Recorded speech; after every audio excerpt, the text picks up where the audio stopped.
CCTV ফুটেজে দেখা যায় রাত ৩:০৭ ফরচুন শপিং মলের দ্বিতীয় তলায় শম্পা জুয়েলার্সের সামনে বোরকা পরিহিত দুই যুবক প্রায় ৩০ মিনিট ধরে তালা ভেঙে ভেতরে প্রবেশ করে স্বর্ণালংকার লুট করে স্পট ত্যাগ করে ৪:০১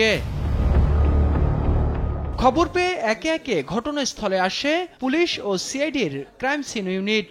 সংগ্রহ করা হয় বিভিন্ন আলামত। ক্ষতিগ্রস্ত দোকান মালিকের দাবি, ভোরের দিকে মার্কেটের নিরাপত্তা প্রহরীরা তাকে কল দিয়ে চুরির ঘটনা জানান। তার অভিযোগ, চুরি হয়েছে প্রায় ৫০০ ভরি স্বর্ণ।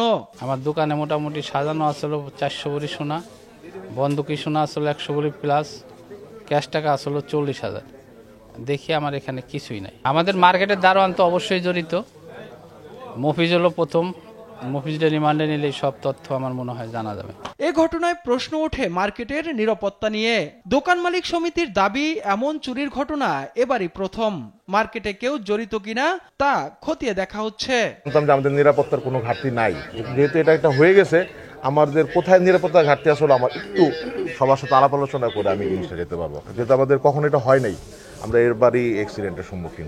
পরে রমনা বিভাগের ডিসি জানান, সিসি ফুটেজ পর্যালোচনা করে অপরাধীদের শনাক্তের চেষ্টা চলছে। আমরা একেবারে শতভাগ এখানে আমরা চেষ্টা করব যেন এটা ডিটেকশনটা হয় এবং যারা এর সাথে জড়িত বা কালপ্রিট যারা আছে তারা যেন আইনের আওতায় চলে আসে। মার্কেটের দোকান মালিক সমিতি ও নিরাপত্তা প্রহরীরাও নজরদারিতে রয়েছে বলেও জানান তিনি। তাইফুর রহমান তুহিন, দেশ টিভি, ঢাকা।